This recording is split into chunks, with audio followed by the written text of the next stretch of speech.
Hello again everybody, and a very warm welcome back to the channel. Today we're having a look at one of the latest products available, coming imminently from the folks at High Performance Group.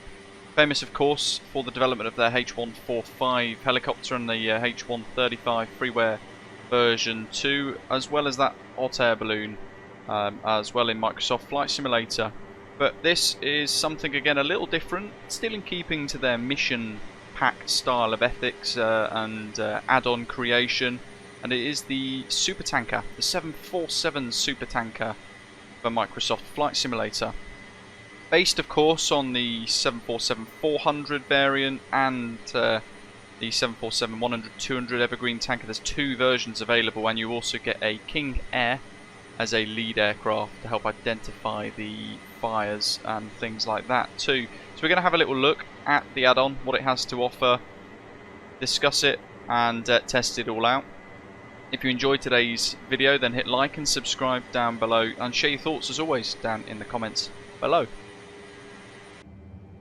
So I've cleared the weather just to make this a little bit clearer. The first thing you'll notice post installation is you get an additional panel above the primary flight display, on top of the dash if you like, which provides you with information in relation to your discharge system. In the UI menu, or those of you using Parallel 42's Flow Pro as well, you can configure a tile as I have done. You get two options. You have the Tanker System menu and the Tanker Mission menu. We take a look at the Tanker Mission menu first. This is what we are currently using, because we are en route to a fire currently as we speak over Imperial Beach, and it's just going to load up. There we are with our routing. So there's a fire over there just south of the Laguna Salado, and we're going to go and try and fight it effectively. Very easy to generate. You just go to the mission library and you can pick one if you want, including marine oil spills, which have you flying out over the water to deal with that. Very cool. Looking at the tanker system, however, this is the kind of the meat end of what we are doing today, and you can see here that we have got a whole host of options available to us here, and it does look quite complex actually, but they provide a PDF user guide which helps explain everything. In effect, this 2D panel, you can turn it on and off, open it and close it as much as you want. It's only available in the Supertanker, so the King Air that you have as part of the package as well, it won't work in there. But it is based on a replica of the real aircraft's panel that this tries to replicate as best as possible in MSFS. System power currently is on. We can toggle it off though, and then the 2D dash goes off there, but we'll leave it on for now because we are thinking about fighting a fire imminently. We can test, and we get loop A and B illuminate. And if we wanted to, we could activate emergency dump for the left and right systems, which would just dump all of it immediately.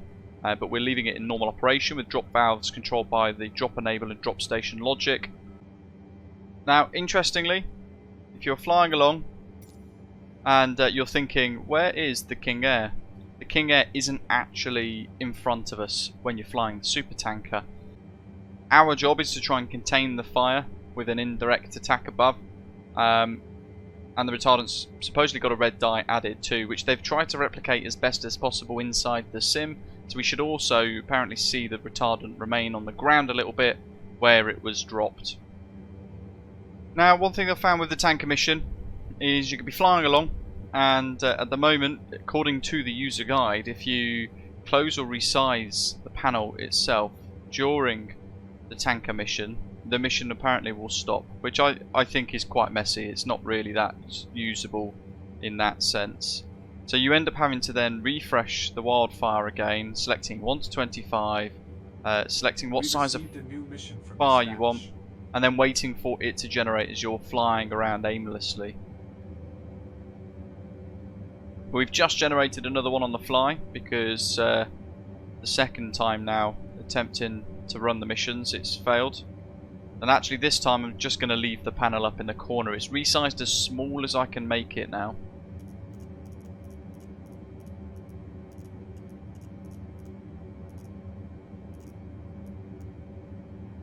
It's definitely angled more towards a kind of arcade gamer style of flight simmer, because ultimately this 747 is pretty bad to fly anyway.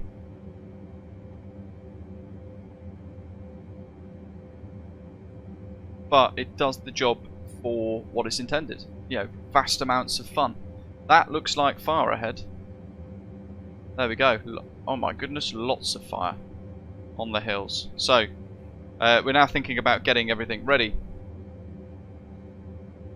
Again, we're going to go back to the tanker system, have a little look at the tanker system. We've got it all pre-charged. We've got drop enable armed. Left and right both armed.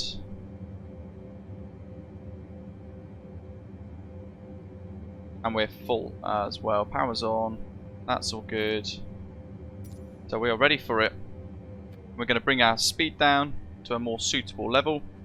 And we need to plan our entry here to try and tackle as much of this as possible, or at least contain it as best as we can. So I'm going to come left slightly. And we're going to work to come back round upon ourselves to the right and basically contour that hill.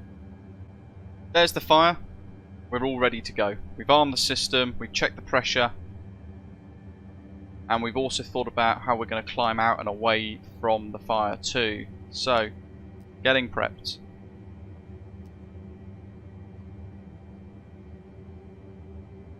I'm going to skirt around and cover the edge of this fire here.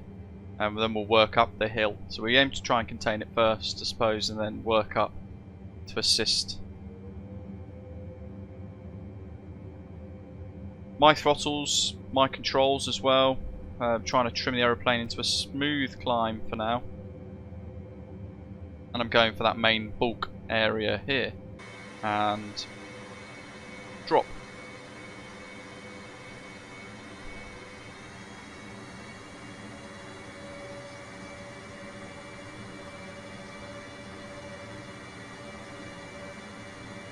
So what we had there was an element of timer, kind of, really, giving us some suppression in the system.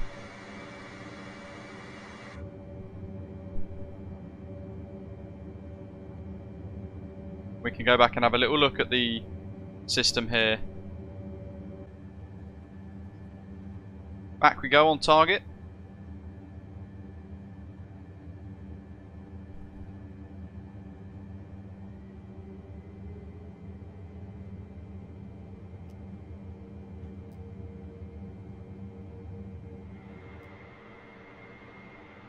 And 3, 2, 1. Deploy.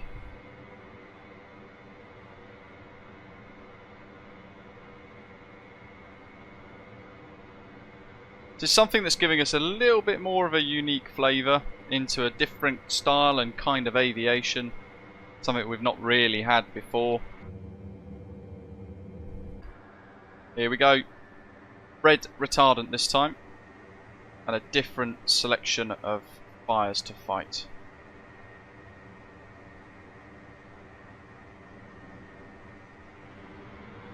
What we can see, based on what we've just dropped there, is the retardant still kind of sitting in the air, working to put out some of those fires as we then climb away to begin another run. The mission editor is a little quirky. There are some issues with it which I'm struggling to solve. But like, for example, it's in the user guide. If you close the mission editor at any point after you've started a mission, or you try and minimize it, it breaks the mission. Apparently that's an MSFS limitation, but rather frustrating nonetheless if you start to fly distance and you then get there and find out the mission is actually not there anymore, which has happened twice to me already whilst trying to record this. But otherwise, a good bit of fun. Hope you found the video useful and informative and interesting as well. Share your thoughts in the comments below, hit like and subscribe. And the links, of course, will be down in the description below. Thanks for watching, and I'll see you very soon. Take care.